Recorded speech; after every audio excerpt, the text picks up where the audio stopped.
Coming live from the Death Star 2, about to be functional, this is Setting the Scene, Session 5. Today, we're talking about some gods, and we're kind of going over the setting we've created so far and taking a fine-tooth comb to and then going through and filling it out, finding all the gaps. Um, let's start off like we always do. Some reading inspiration for the week. Anyone want to start off?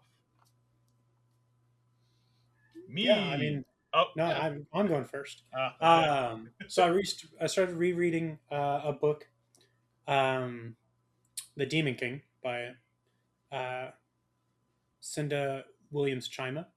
It's my favorite book ever.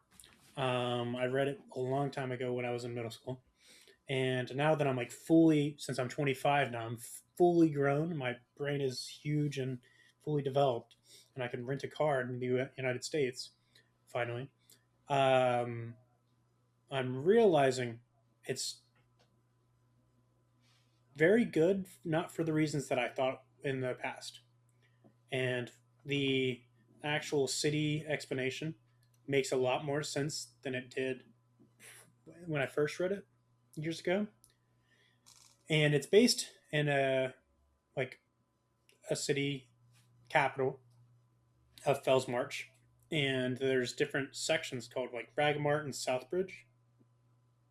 So it's very interesting, like to see the you know different sides of a city talked about in different light. Like Ragamart's closer to the castle front and the castle gates, so there's like heavier purses. Like it's about a thief, so it's gonna be thinking about that in that sense. So like there's heavier purses. It's better like place to just steal from people walk around and then they haven't spent their money just yet. And then you go to Southbridge, and that's where like all of the market is. That's where the Southbridge Temple is. So like religious stuff as well. And there's like different gangs. So I don't know. I think it's just super cool. Just rereading a book that you read a long time ago and finding new things basically because your brain wasn't fully developed, and that's not what you focused on. You focused on the cool magic. Now you're now you're old and you're focusing on property and rental stuff. Oh, no, I mean, in a similar vein, so still reading the Cycle of Earthsea. I think I mentioned this in previous episodes. So I think from since last time I finished the Tombs of Attune, which is the second book in the series, and I'm on the third book about halfway through, the Farthest Shore, and similar to like what you're talking about, like when you're younger. I didn't read these books when I was younger, but now reading these books older, I'm like, oh, I definitely appreciate these now because it's like the books are actually pretty low magic in a lot of ways, like the main character, one of the main characters, they don't, every time they get a chance to, they don't cast magic. Whenever possible, they do not use their spells, right? And I think that's just really interesting when it comes to world building and stuff like that, because it just really brings like a grounded feel to the world, and it's something I'm definitely trying to really take from and put into my own games, because I'm like, oh, this is the low magic, low momentum worlds, basically, where like things start slow, things kind of build up into these bigger forces. And I'm really enjoying the third book so far. I already have the fourth book I need to pick up today from the library, just so I can get to it as soon as possible. But yeah, that's kind of my main thing for me. I think also I mentioned I'm reading Time Traveler's Guide to Medieval England. I might have mentioned that last time on last episode, but it's been interesting nonfiction book. It's just about kind of England in the 1300s, 1400s, which for D&D, which is kind of what we're all most of us are shooting for. It's been super interesting to see how small things were in terms of how small the cities were, how small pockets were, where a lot of money is 300 pounds, 300 pounds a year is like a huge amount of money, and like almost not like super high nobility, but you're someone if you're making that much money, right? Mm-hmm. Super interesting. But yeah, that's really it for Yeah. me. Cool. Um, I did a little bit of reading, so I finished State of the Art, which is a book from the Culture series, and it's like a collection of short stories. It was all right. It had some interesting stuff in it. There's the biggest chunk of it is a story about kind of like some folks from the culture trying to integrate into human society, like contemporary, like 1970s, I think, Earth, um, and sort of their perspectives on that, which is interesting because it's that notion of like you can make something familiar feel foreign just by how you describe it. Um, and how you contextualize it. That was kind of neat. The other thing I did was I finally finished the TV show Pantheon, um, which is great. Um, it's really cool because it continued all the way through. It never gave up this, where every single episode something actually happened. Like, it wasn't just, oh, we're gonna kind of fart around and kill time until we get to a finale where we can drop a cliffhanger that we resolve in the next, one episode later. Nope. Like, the status quo of that show changes pretty significantly all the way through. Every episode's laying down stuff either for like character or for plot, or it's extrapolating from its core premise, which is very like heady sci-fi, the idea of like uploading people's brains into computers and what that would do to society. The last two episodes I think are probably a hard left turn for most audiences, because they do, like, there's like a 20-year time skip, and then there's like a multi-thousand-year time skip. But they're trying to show you like the ultimate extrapolation of their technology, and so that takes a little time. But I thought it was really good. It instantly is in my like top 10 sci-fi shows of all time, so highly recommended. Pantheon's real fucking good. So Nice. yeah. Actually, one other slide thing is I started watching the new Jujutsu Kaisen season 3, and I've only watched 3 or 4 episodes, because there's an episode that's very much inspired by Kill Bill. Okay. Great watching that. Not even saying that's D&D inspiration per se, just that was just great to watch, and I take that into my game. Yeah. Yeah. But yeah, so after books, I was getting to the homework also from last time. We talked about making some gods. We talked about maybe gods, cults, and stuff like that. And I'm definitely interested in starting off this one. If no one else has something they're super excited to share. Yeah, go ahead. So I had two small. Thank you. I had 2 small ones, and I try to keep as little lore, like direct lore, out of it. I didn't write any lore for them. I wrote 2 very small portions for my gods. Okay, so I wanted to think about what after reading the Tales Wizard of Earthsea, right, the novels I was mentioning. There's so many small things. Like we talked about last time about gods, when maybe they're not around directly, like they're not directly involved, but people know they exist, right? There's been proof.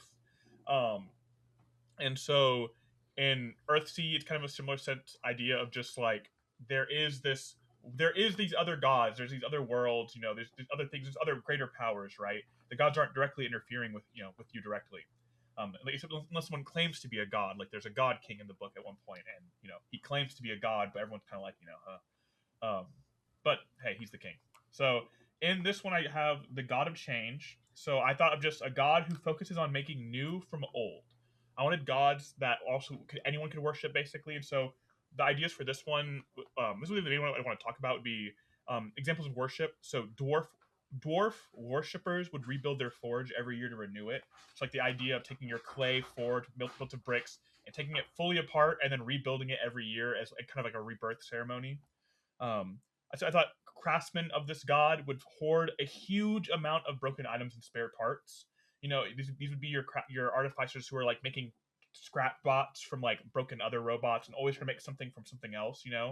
Very ramshackle. And I said, and then salesmen. Say you're a salesman of this god, you would have your shop is all built from like secondhand parts, and you focus on secondhand goods. So like that, you might go to a town and go to like I'd imagine like you're in the slums and you're seeing one of those ramshackle buildings, and that's one of the followers, right? Like they're even in the port districts, they believe they're building housing for other people using like whatever they have left over, and that's how they exude their belief in their god.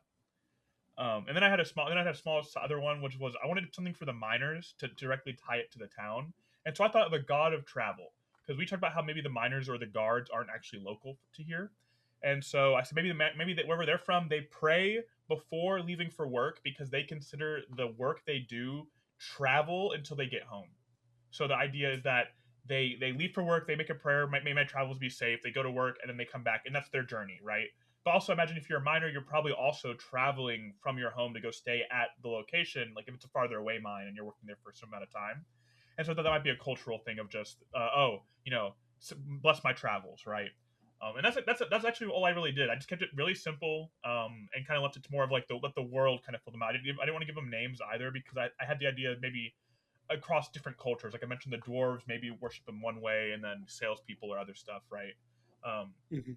Because just that idea of your god, like again, we talked. I think I mentioned this last time. You might have talked about this last time, or even offline, about writing lore in perspective of the people who actually are living it, right? Not writing lore Mhm. from an omnipresent DM perspective, but from someone who's actually living it and how your characters are going to interact with the world.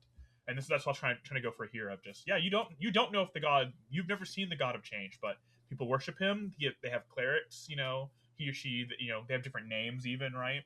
Is there more than one god of change? Like that kind of, you don't know. Like you're not fully sure. Mhm. You can claim to So I be mean, sure. then would that just be like a conversation to have later about how interactive the gods actually are? Yeah, I definitely think that's something to talk about. Yeah, because we can after we do this homework, that can be part of what we talk about, what we're missing for the worlds. Yeah. Sure. And I'll go next. In all honesty, like I think I pulled a Kobe here, and I gave so much lore. Now I'm kidding. So my god is the god of the drink. So the local legend Antonio Windsor, a man that does odd jobs around the town, started talking about the god of the drink. That he has a nectar from the gods in the form of an alcoholic beverage. Up in the mountain, there is said that you will find an old man that has a jar that is filled with nectar from the gods. It's said that if you taste it, you will not be able to go back to any other alcohol. Moonshine. Mm. Mmm. Hey man, that's pretty good. So is it actually a god, or is it just some No. guy to think is a god? Okay, that's Yeah. perfect. Awesome. Yeah.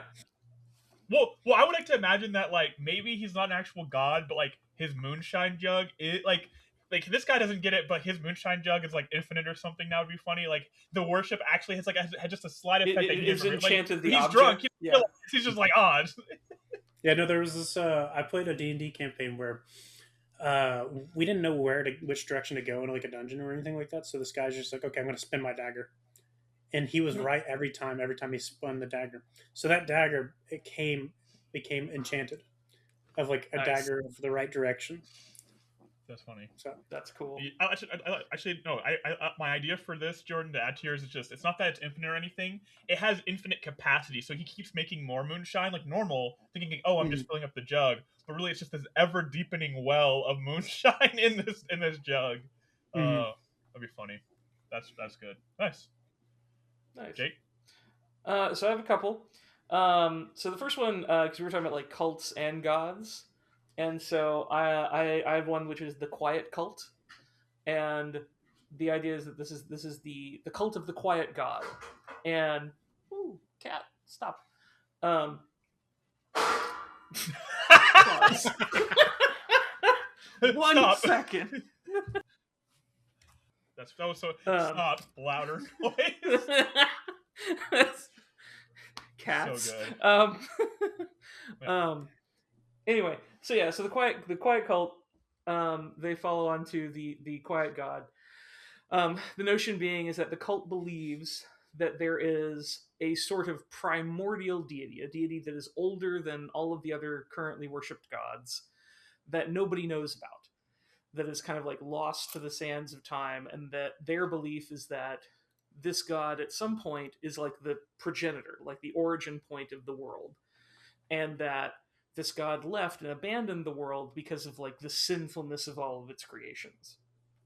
It was like, ooh, failed project. I'm gonna go do something else.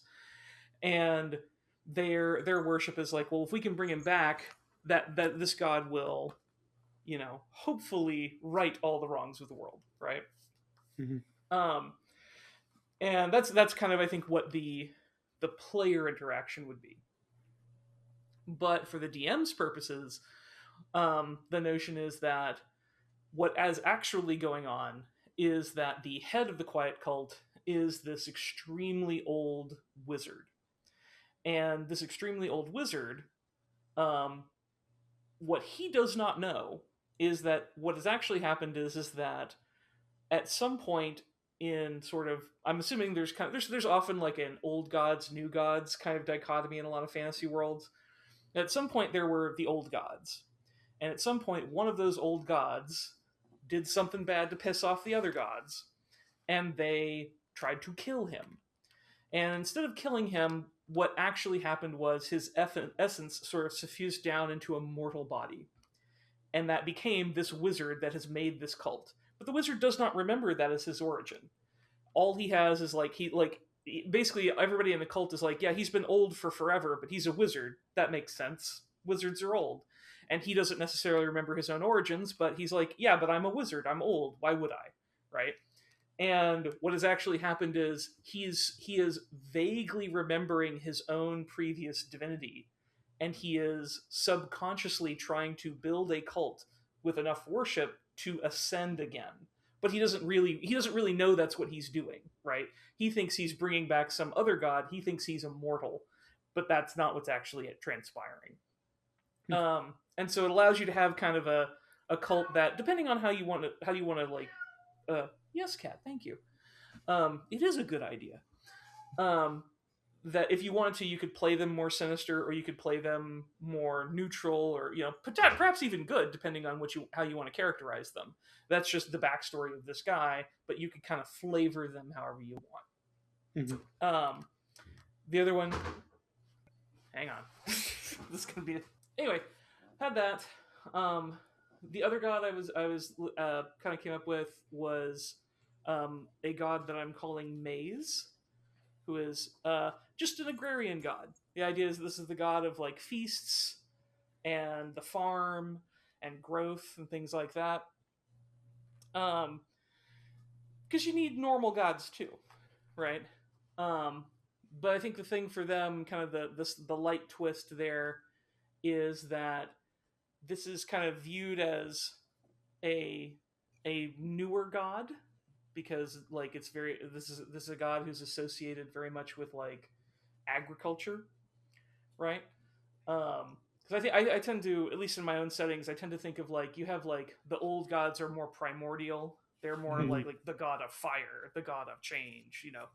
They're gods of concepts. Where you have younger gods that are more like, that are associated with things that are made by cultures. So you have like gods of agriculture, gods of cities, and things like that. Mhm. Doorways, those are younger gods, right?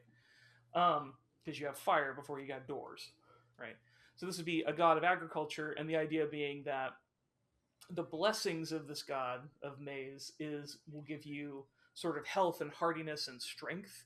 And everybody's like, yeah, that makes sense for a god of agriculture and feast and things like that. But that what's the subtext of that is actually Maize is in fact an old god, and is an old god of war, but has reformed, has had a hero arc, has done a face turn, and still has all the old boons and blessings, but is now like, well, but agriculture's nice, guys. Why can't we all work together? And so the boons everybody just takes for granted as, yeah, that's what you get if you have a good bountiful crop. It's like, actually, originally that was so that you could fight somebody till your hamburger, but whatever, still works. Y'all go on. And so I imagine this is like a more like a god who had like a real metal past and is now like super laid back. It's like, it's cool, guys. Like the old Like gods the of parents. Yeah, I was Like, about to say your strict parents, parent like, versus- they have, like, Yeah. they're still in the hair, it goes like hair metal or something days, and they're like, Yeah, definitely aging myself with that comment when I say, cause yeah, young guy. Anyways, yeah. No, totally. Yeah. yeah. Oh, sick. So yeah, those are the ones I had. I had Nice. those. I think that's like 5 really good ones, because it's all very grounded, very like any of these could be very heavily involved in your campaign, and it's not like a big deal, like a big scary. I think it's interesting. None of us wanted to go like big religion, because I thought like just helping define like maybe what God is like in the main city or whatever. But I figured this small kind of idea was better focused for what we're going for. So speaking of small focused and kind of focused on the gods, we talk about a conversation on how involved the gods are.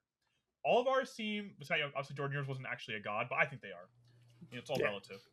Yeah. I think this idea of like them being semi-distant, I think is a fun one. I feel like with 5e in particular, being the mainstream, there's a lot more intention of gods directly being involved. Just because it feels good, popular culture, right? That moment for divine intervention with clerics, like everyone wants one in their game where someone rolls high and the god saves you. I think that's cool, but I also think a world where the people who are living there have much more impact and much more say in what the gods do. Gives you more interesting dynamic, because then you're not just following some god's will who's going to punish you for not doing something. These are people who are interpreting their god's will through their actions, because maybe they are getting blessed, or when they they do an evil act and now their good god might be evil or something like that. Like there's all these levels to it of the humans making or the mortals making the decision rather than the god. I also like the and this gets it a little bit into theology and stuff like that, but I like the notion of like when you have pantheons, right? If you look at pantheons from actual like world history and myth, like you get this notion of like the gods as not a whole lot different from people. They're sort of often capricious jackasses, for lack of a better description. But they have all the same flaws as humans. Like they get jealous and petty, and some of them are too nice or too this or that. And like I kind of like that notion of like the gods are just like their worshippers. They're just more powerful. Yeah. And that sort of keeps them from interacting too heavily with the world, because they're just as much wrapped up in their own drama, right? Yeah. It's like sure, they could bless a whole town into health and prosperity for 1,000 years, but like the god down the street said they looked bad in this dress, and now it's like they're really in their heads about it, right? Like that kind of stuff. Yeah, I'm a big fan of that kind of world building. I like a campaign idea I want to run at one point, where it's basically your players find a new god that has just been born in this world. Maybe it's like literally a baby, right? A super powerful baby. But basically they find this god and they get to decide what kind of god it's going to be. Because like, they're the first followers. And I think the idea of like your followers your followers impact you, and they have this powerful god, and now they go, okay, we worship you and we're doing this now or worshiping you or doing stuff in your name, right? So are they going to wage war, right? Are they going to help people? I think it'd be just a fun concept, just like letting your players go crazy. Because I think that's like, you play a good version of the campaign, then you can easily just flip it around and play an evil version of the campaign, Yeah. But yeah. I think there's a kind of a sort of version of that in one of the Critical Role series, because isn't like I feel like one of their characters like accidentally makes a god through her belief. Well, I mean, it wasn't really. If we're talking about campaign 2, I think so. Yeah. Spoiler alert.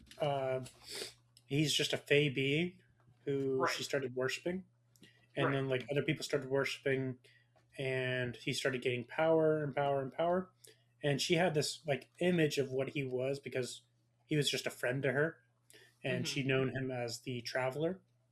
Right. So basically, they basically do tell him like, hey, we should probably go about this way, because he's like, he just basically tells him, I don't know what the fuck I'm doing. And so they're like, hey, how about you just be a god in this fashion? Yeah. Essentially. Yeah. I'd heard about that, and I was like, that sounds like that's a fun plot line of like characters sort of accidentally or intentionally directing a deity or a demi-deity or whatever. It honestly just takes a lot of effort from the players and a lot of trust from the DM. Because if a lot of my past campaigns, not mine when I was running them, but when I was playing, is a friend of mine, he loves playing a warlock. It's like his favorite class.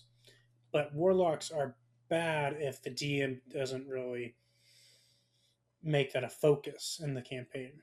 Because then it's just like, there's nothing really going on. You just get power for free. You're basically a wizard. There's consequences to using that magic.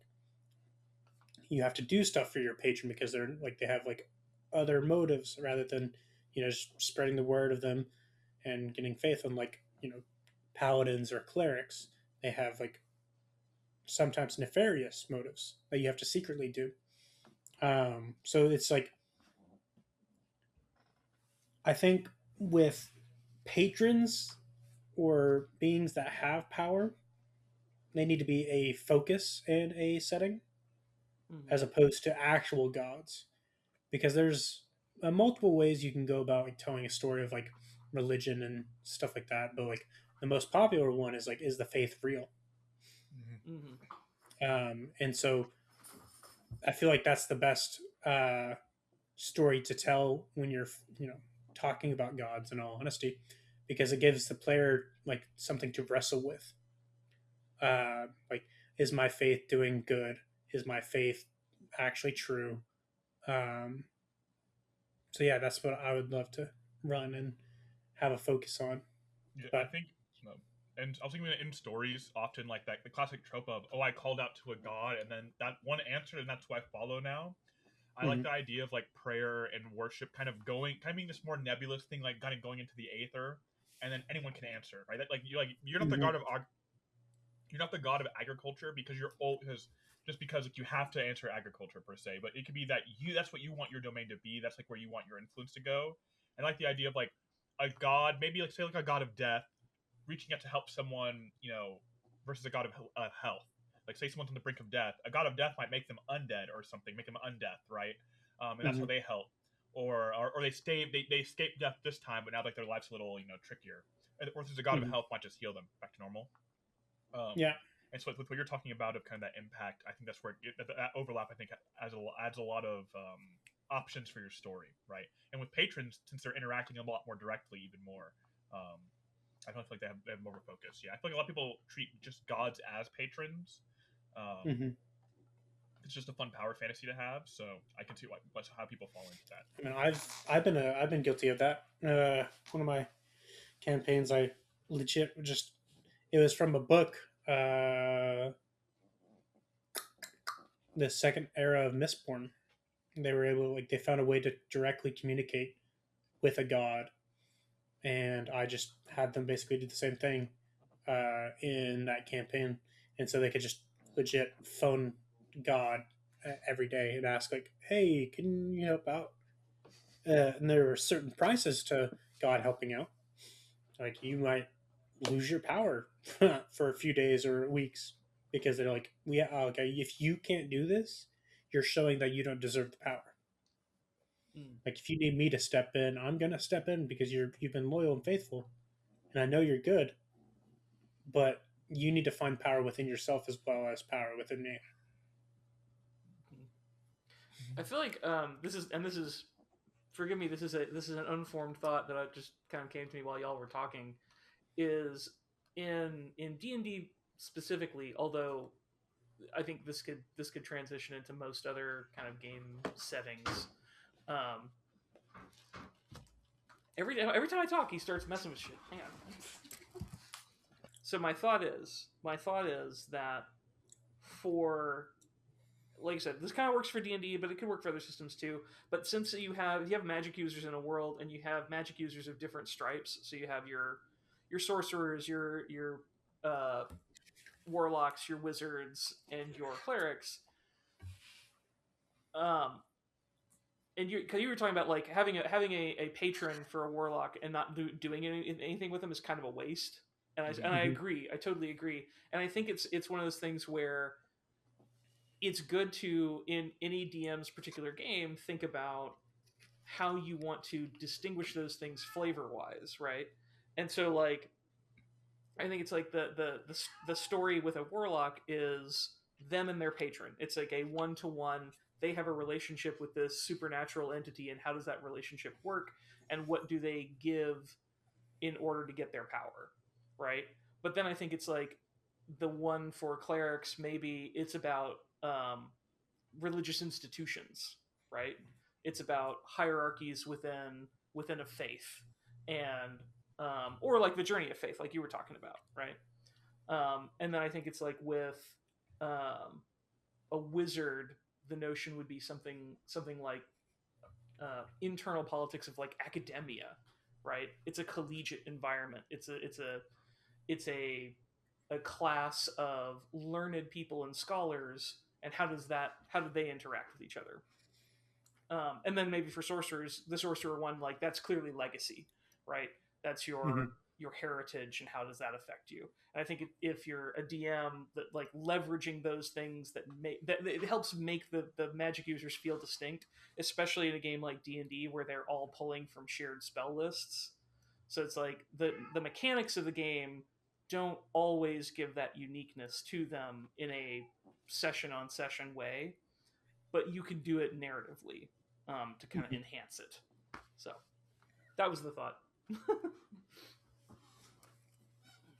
There's also like for wizards, I would say, maybe even argue that you could potentially view it as academia as well, but the nature of the world, because like they have to do like science and equations and stuff like that to get their magic, so they have to understand like the principles of fire to do a fire spell or something along those lines. Like I've thought about like a magic system before. My face.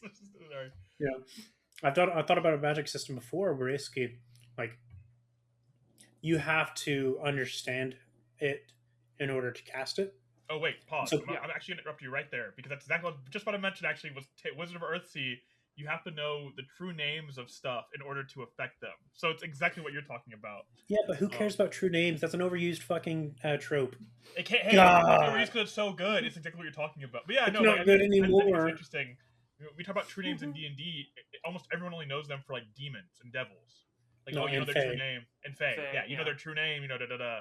But like, don't give a Fae your name of your sword because then it won't do damage to it. Stuff like that. Yeah, and it's like, you know, an example of an Earthsea is like the sea itself, like the whole ocean has a name, but then every every section might have its own name even, and then every droplet might even have its own name, right? And like all these layers to it, as you were saying though. Sorry, that's what I was gonna bring up, and then you said that, so I had to. Sure.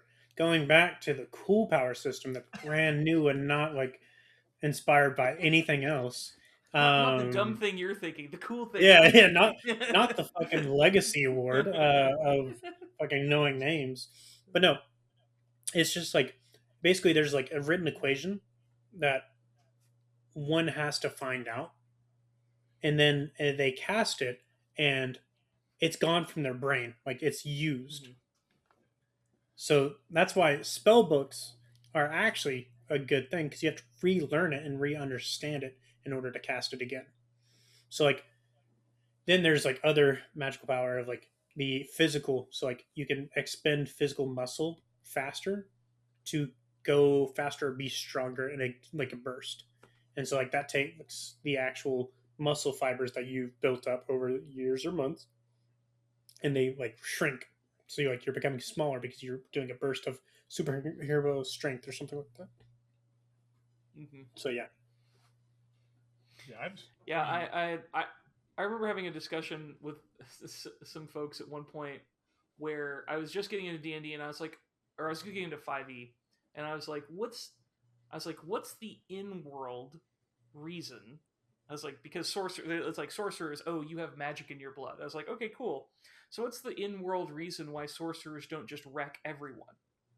Because if they just have magic naturally, why can't they also then learn wizard stuff and be double magic, right? And I told people, I was like, and I'm looking for in-world. Like, if you are a sorcerer in the world, why wouldn't you be able to be that and be automatically stronger than everybody else? And everybody kept coming back with me with like, well, because you have to multi-class. And I'm like, characters don't know what classes are. like well, they know what vocations are. Right. Well, what I kind of came to was that if the idea is the magic is sort of like naturally suffused into your body, that it basically was like a mutant superpower, and that if you want to activate it, it's more like flexing a muscle.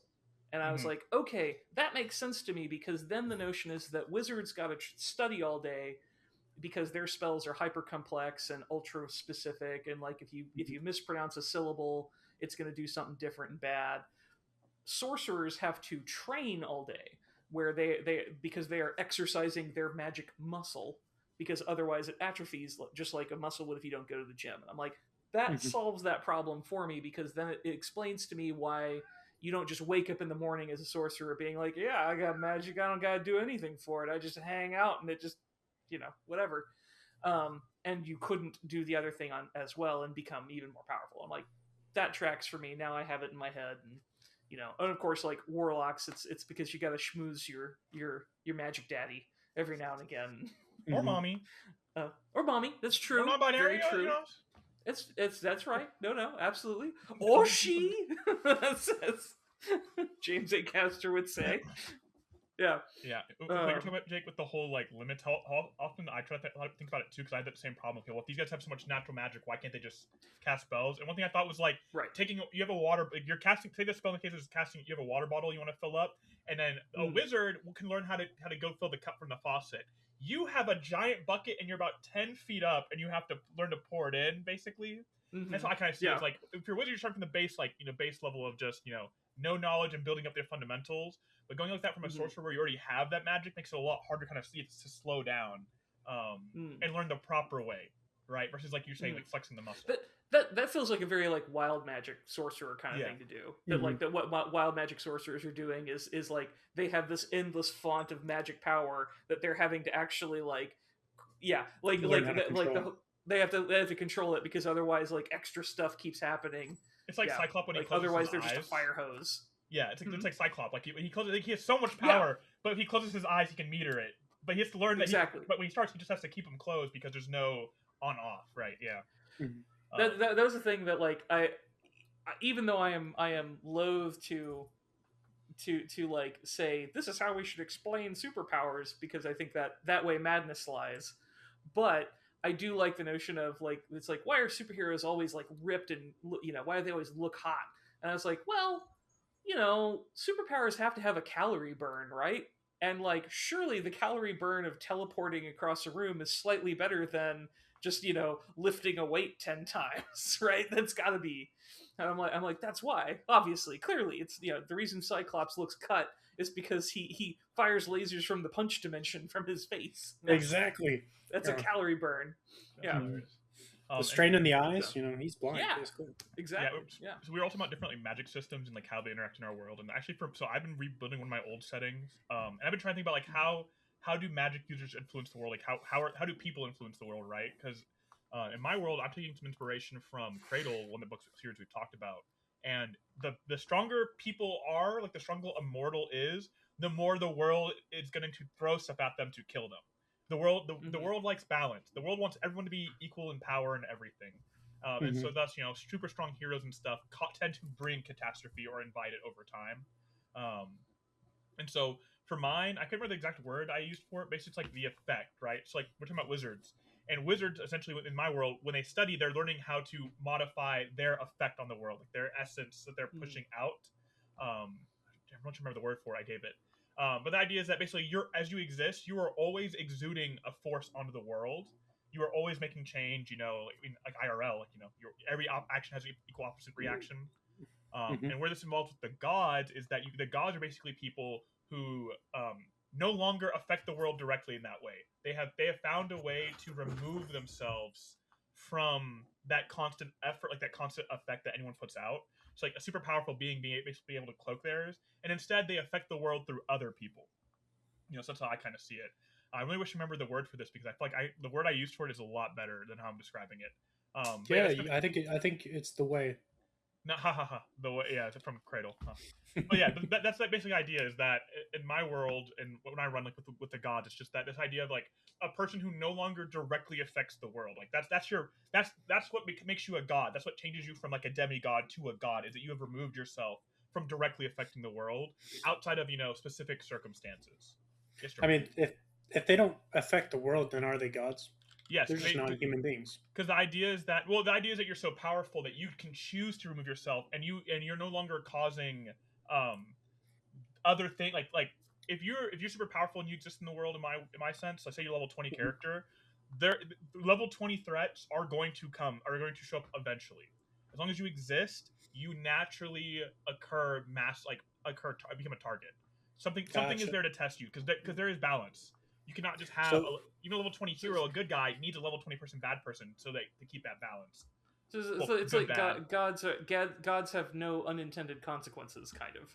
Yes. Sort of. Yeah. Gotcha. Exactly, so level 20 characters like Gojo. Because curses are getting stronger because of him. Yeah, kind of like Jujutsu Kaisen, but yeah, just that idea like for every threat there's something that's going to match it. Even if it's like takes a long time, because maybe this person hunts down, eventually something will match their level. That's just the nature of the world. Okay. So yeah, it also has to do with like extra lore stuff of like how the world was created. Like the power all used to be pretty concentrated, and now it's much more dispersed. and the reason it was dispersed does not want it to get back together, so it discourages that kind of collection of power. Mhm. But yeah, so I'm trying to see if I can find my kind of a vague leadership idea. We have some quest lines. We really actually have everything you need to run an adventure. But now we're hitting the flavor portion, the extra meat on the bone kind of stuff, that past what we need. I think kind of our homework should be kind of try to wrap this city up, if that makes sense. We have a base idea of what's in there. I think going over a couple of small things, basically like just fleshing out details, like maybe like we each come up with like a thing that happens every year in town, another NPC in town who matters. Like I mentioned like a blacksmith earlier. If there's a mine nearby, a blacksmith's probably kind of important for identifying, for fixing stuff, fixing tools. I think what maybe good homework to take it to the next time would be so next episode we can focus on talking about fleshing out a town and the auxiliary details that can add life to your town. And we can have some examples of like I just mentioned, festivals, whatever happens. We each come up with like a yearly event or even a monthly event or something like that. And then we each come up with maybe 2 or 3 NPCs that just exist in town and that provide kind of a layer of richness to the town. Like connect them to the other stuff we've done already, right? Yeah. So I have a cool idea that I want to pitch to y'all. And instead of like us going separately and making this stuff up, why not for next episode we just pitch it like it's an adventure for the audience. Okay. So like we actually have a meeting before the next recording where we come together and like talk about like what you said, like the festival idea or like some more NPCs, and we flesh it out all together because throughout the entire season or whatever we're calling it, we've been separate and just coming up with ideas of our own. Why don't we just do a collaborative part for the last episode, supposedly, since we feel like we have everything set for this adventure? Mm-hmm. Why don't we just present it like it is an adventure next episode? We could talk about like the reasons why we brought like this, and this because of the previous episodes and whatnot. Yeah. Cool. Yeah, I'm into that. Awesome. I like it. Well, then I think that's kind of what we have for today. Then we have Yeah. a topic. We'll set a date. I guess that's setting the scene up. Session 5, episode 5. Thanks for watching. Bye. Bye.